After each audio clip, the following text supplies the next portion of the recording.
que a gente mantém essa estrutura de identificação com alguém que precisa ser livre? Dentro dessa ideia de livre-arbítrio, a gente precisa compreender que, para que você é livre? Se a gente fizer essa pergunta assim, por que você quer ter liberdade? Esta liberdade que você quer ter pressupõe sempre um tipo de ação. Aí aqui que é importante entender. Toda vez que você gostaria de ser livre, é porque você pressupõe que você vai agir para algo e você não quer ser impedido desta ação. O que nós precisamos perguntar, e foi essa pergunta que eu trouxe na aula passada e que hoje a gente vai entrar um pouco mais nela, era a pergunta assim, existe uma ação que é livre de desejo e de escolha? Se vocês lembrarem, nós fizemos a pergunta na aula passada. Existe uma ação que é livre de desejo e livre de escolha? Porque se você é livre, você quer ter escolhas, então vai ter uma ação. Só que essa ação vem pautada na falta, ou seja, consequentemente, uma vontade de preencher, um desejo, uma vontade que surge para agir. Então, se nós estamos vigorando, identificados com essa imagem, com aquilo que a gente pensa ser, e isso que a gente pensa ser é menor do que aquilo que é, e a gente sempre pensa que é algo menor do que aquilo que a gente é, naturalmente, todas as ações que surgem desta instância da imagem não são livres do desejo e da vontade. Elas sempre querem alguma coisa. E é importante a gente perceber isso e dentro do nosso próprio processo, e entendendo esta manutenção das ações que nós queremos ter e que vão trazer certos benefícios. Por quê? A gente, reforçando aquela ideia de ego espiritual, que muitas tradições trazem, nós vamos colocar as ações bonitas fora desse pacote. Como se aquelas ações que vão trazer um benefício espiritual, elas estivessem livres e elas fossem ações que surgem desta potência original, ou, vamos colocar aqui, entre aspas, verdadeira. Só para a gente não criar uma... Entre aspas, por quê? Para não criar uma moralidade. Mas vamos dizer, o verdadeiro vamos entender aqui como aquilo que é real. Então existe uma instância real, a gente tem indícios disso, tem certas experiências disso. No entanto, nós não temos nunca certeza de quando uma ação está surgindo desta instância ou da imagem. Então, dentro da própria imagem, ela categoriza determinados grupos de ações que parecem ser plenas o suficiente para ela, dentro dos seus processos imaginários, categorizar como vindas daquela instância real. E é por isso que é muito difícil a gente pegar dentro de nós mesmos essa hipocrisia quando nós estamos falando de um movimento espiritual. Porque parece que todas as ações que têm uma motivação espiritual, elas são livres deste desejo e dessa escolha, que o tal livre-arbítrio poderia pressupor. É curioso isso, mas isso ocorre dentro dessa instância da imagem.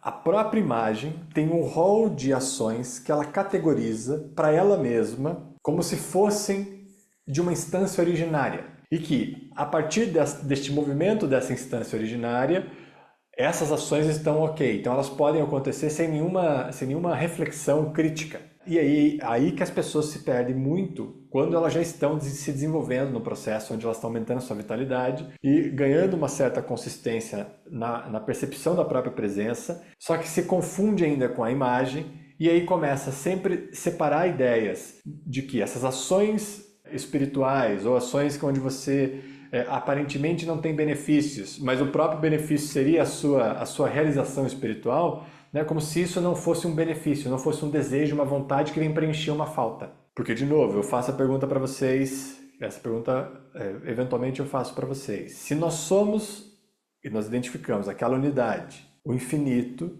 o que é que está faltando para isso? Se você consegue concluir que você é a própria manifestação do infinito, o que é que está faltando? Falta, por exemplo, uma realização espiritual para o infinito? Nem isso falta para o infinito. Então, nem isso é algo em que o infinito buscaria, porque não falta isso para ele. Só falta isso para essa imagem que se sente menor que isso, que não vive esta realeza de presença, de viver nesta originalidade, na fonte, na própria fonte. Por isso que Patanjali vai apontar lá nos Yoga Sutras, e o ser retorna para a sua própria origem, que é a fonte que é originária, aquilo que é original, que é real, que é o verdadeiro. De onde pode se transbordar uma ação real? Esta ação, que questionada agora, seria livre de desejo e de escolha.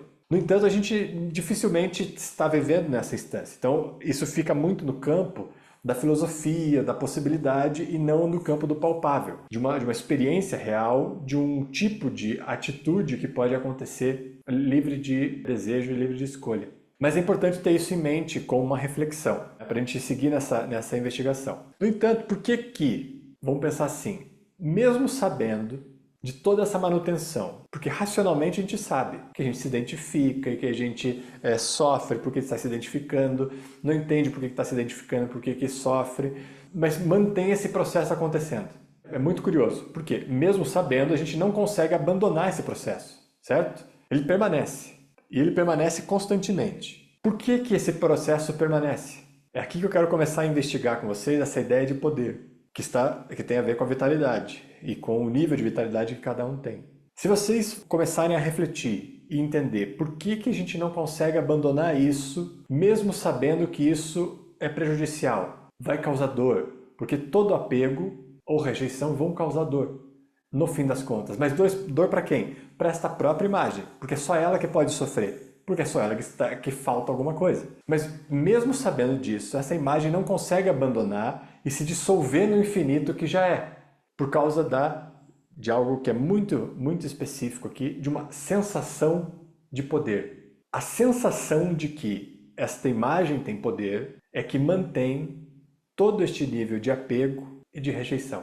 Vamos tentar entender desse modo. Pelo fato de esta instância onde essa imagem pode acontecer está vivendo numa baixa vitalidade, então vamos entender assim, nós estamos majoritariamente, a maioria das pessoas, vivendo num grau muito baixo de vitalidade. Neste grau muito baixo de vitalidade, onde não há um poder inerente àquela consciência atuante, há uma falta de poder, então não há uma autonomia, não há uma autoridade, não há um senso de realeza, todos os indícios de que há um poder pessoal vigorando naquela pessoa. Por não haver um poder pessoal real vigorando, esta imagem precisa colocar algo no lugar disso. Então, toda vez que não há um poder real, a imagem precisa preencher esse espaço com algo que pareça isso. Curiosamente, o modo mais fácil em que essa imagem faz isso é criando o sentimento de apego e de rejeição, que está conectado com essa ideia de liberdade e de livre-arbítrio. Se você tem o direito de escolher, você pode escolher com quem você quer estar, ou quais são os contextos aonde você quer estar, ou as pessoas, ou as situações, ou os objetos que você quer ter, e os que você não quer ter. Então você vai sempre escolher pelo apego, aquilo que você quer porque te dá prazer, ou aquilo que você rejeita, que você quer longe de você porque te traz dor. Isso, nessa imagem, preenche o vazio para a imagem só, mas preenche o vazio que foi deixado pela baixa vitalidade. Então, num estado de baixa vitalidade, não há uma completude desse sentimento do poder real, de alguém que assume a sua própria presença, a sua própria vida. E neste espaço faltante, a imagem vai preencher esse espaço com uma sensação de poder que é determinada pela capacidade que você tem de escolher isto que me dá prazer e rejeitar isto que me causa dor.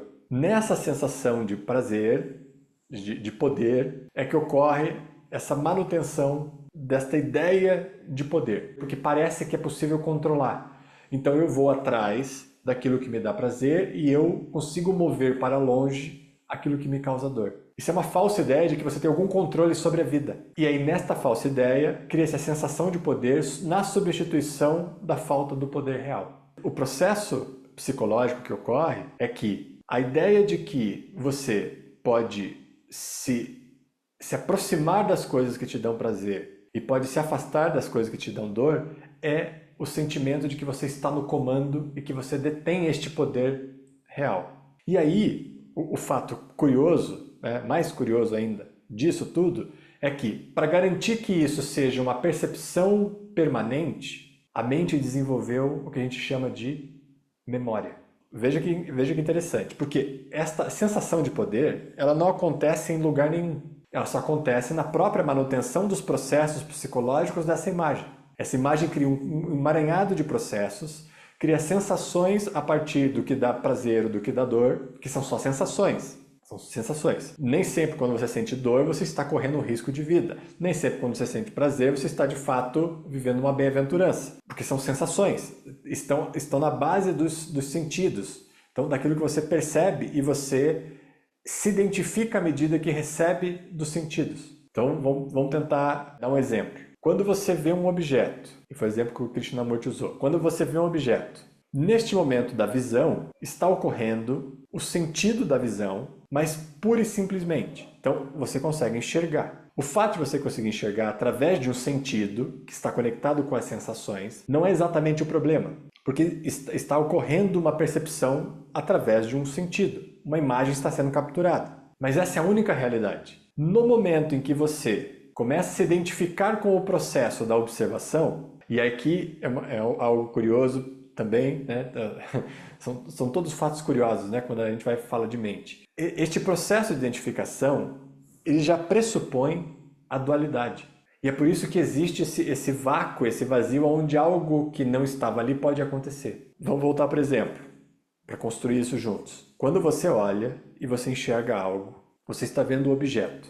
Simplesmente há uma imagem sendo formada daquilo que está sendo visto. No entanto, nós nos identificamos com alguma instância e a partir dessa identificação começamos a dar características para este objeto. Começamos a identificá-lo. Ah, ele é alto, ele é baixo. Então você começa a dar características para ele. Ele é feio, ele me causa uma sensação ruim, ele me causa uma sensação boa. Você começa a identificar coisas que estão acontecendo. Identificar coisas. Então você começa a se dar conta de processos. Este processo de identificar coisas já pressupõe uma identificação, porque você só conseguiria identificar se você consegue perceber o objeto e perceber aquilo que pode perceber o objeto. Então existem duas coisas acontecendo ali naquele instante, o objeto e aquele que percebe o objeto. E a percepção do objeto como consequência da interpretação e da identificação que ocorre deste ato. Já é dualidade.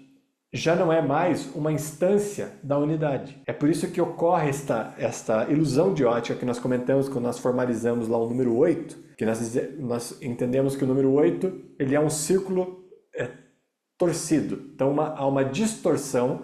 Se a gente pegar um círculo e torcer o círculo, nós formamos o número 8, que existe dois lados e uma dualidade. Então a distorção da unidade, que é uma única coisa, a distorção da unidade gera a dualidade.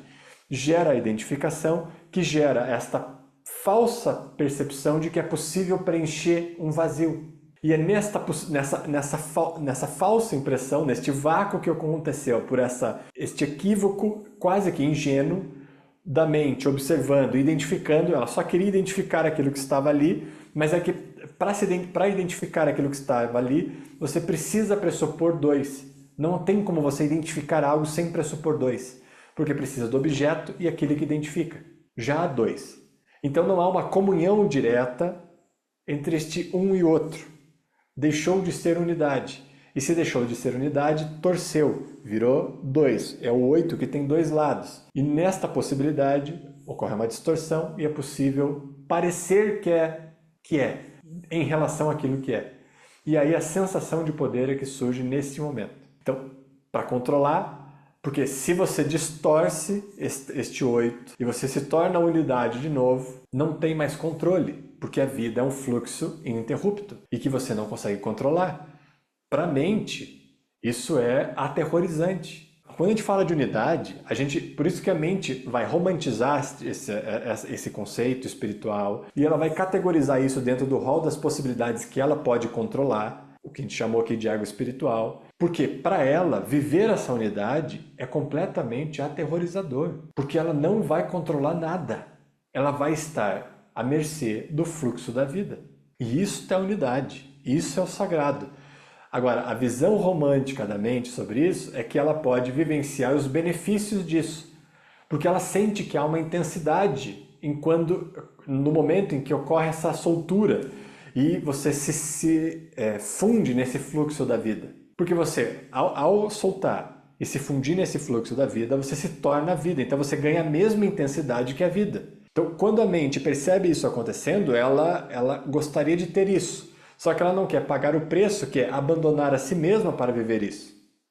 Então a mente entra numa grande confusão. E aí ela começa a projetar dentro das suas próprias questões, dentro do seu próprio universo, aquilo que parece ser esta liberdade. E aí ela vai preencher isso com uma sensação de poder. Pela falta do poder original, a mente cria uma sensação de poder falsificado, que é a ideia que a gente tem, que a gente pode controlar aquilo que nos dá prazer e trazer para perto e afastar aquilo que nos dá dor. Que é a ideia básica também que permeia todos os Yoga Sutras de Patanjali. Esta ideia de que a gente fica se movendo neste polo, de um polo para o outro. Só que não há o critério claro para você saber qual é a ação, qual é a atitude que você toma diante de determinadas situações, se não há clareza daquilo que você é. Como saber do que se afastar e do que se aproximar, se não há clareza daquilo que se é? Portanto, esta ação que surge para se afastar ou para se aproximar, ela já quer algo em troca, já vem permeada por desejo e escolha. Então ela já vem dentro dessa ideia de uma liberdade que pressupõe você entrar num mercado e escolher o melhor produto para você naquele momento. A gente faz isso o tempo inteiro, a gente cria essa imagem estereotipada dentro de um sistema capitalista como o nosso, onde você pode comprar um produto e aquele produto que você bem entende, porque você tem escolhas. A gente reproduz este mesmo modelo no aspecto emocional, psicológico, e faz isso com todas as coisas. No fim das contas, essa sensação de poder está transformando tudo num produto e num comércio, numa troca. Eu vou para lá porque isso me traz benefícios, eu vou me afastar de cá porque isso não me traz benefícios.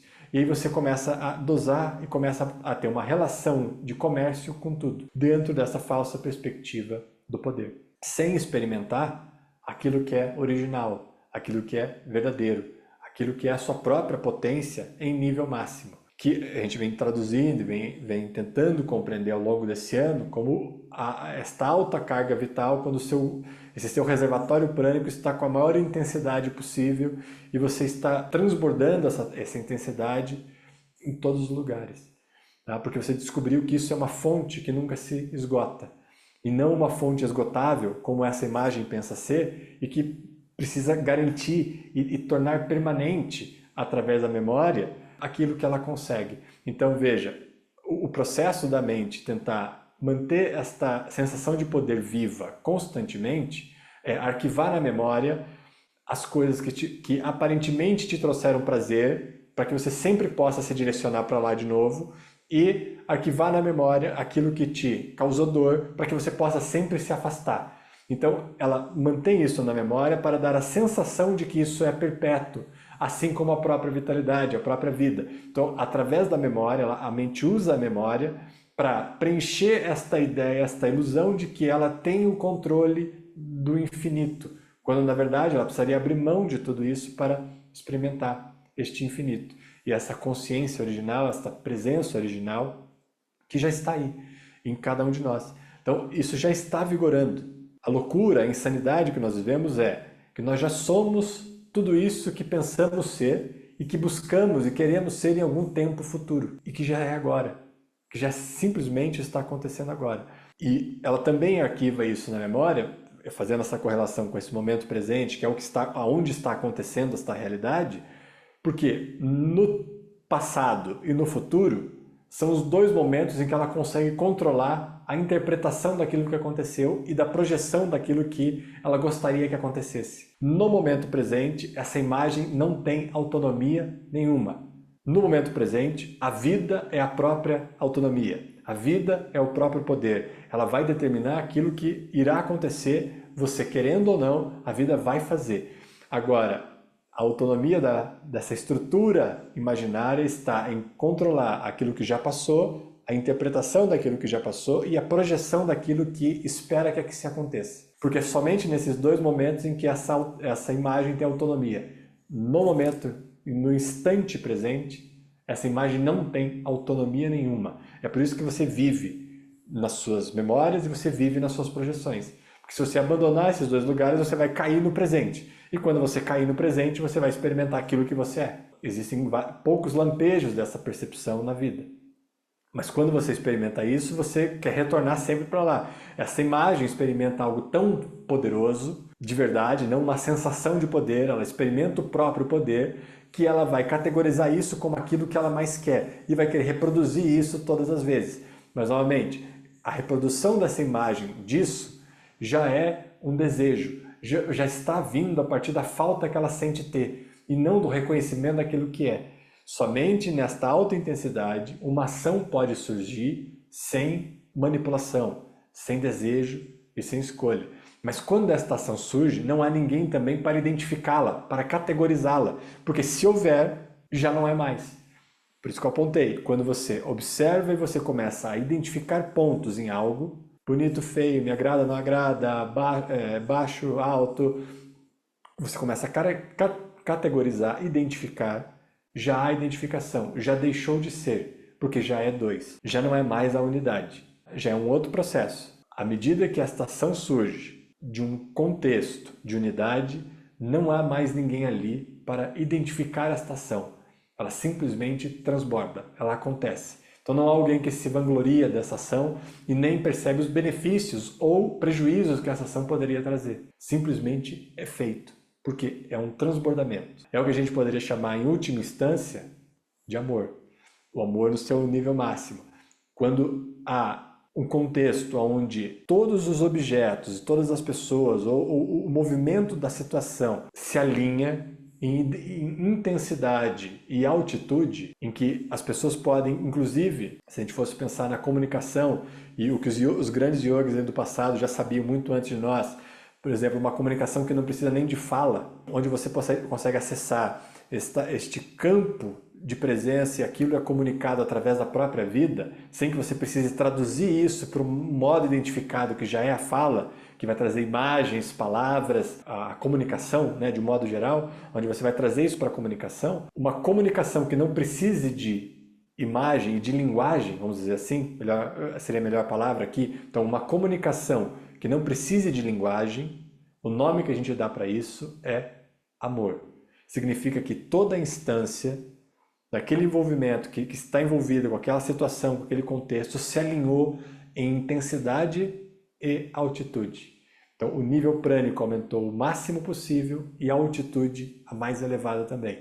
Nesta condição, a identificação não é mais necessária e simplesmente se estabelece uma comunicação sem linguagem. E aí é o que a gente chama desta força de amor. É por isso que Guru Nanak vai chamar a vida de um jogo do amor. É sempre um jogo do amor, porque essa é a única força que está vigorando em cada momento. Quando você não está percebendo isso, é a sua identificação com uma instância que é menor, que não consegue realizar, que já está vivendo este jogo no sentido positivo, que é uma brincadeira. Jogo no sentido de brincadeira, de movimento só da vida. Guru Nanak aponta como o jogo do amor.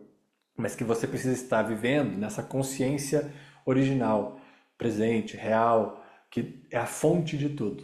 Tá? E hoje a prática que nós vamos mergulhar é uma prática para você experimentar esta ideia original de si mesmo. Ou, tentando traduzir de um outro modo, né? Isso é experimentar o eu original, mas não o eu como alguém identificado, simplesmente como essa instância da realidade original. É o ponto de onde tudo pode vir, que é você mesmo, essa fonte do infinito.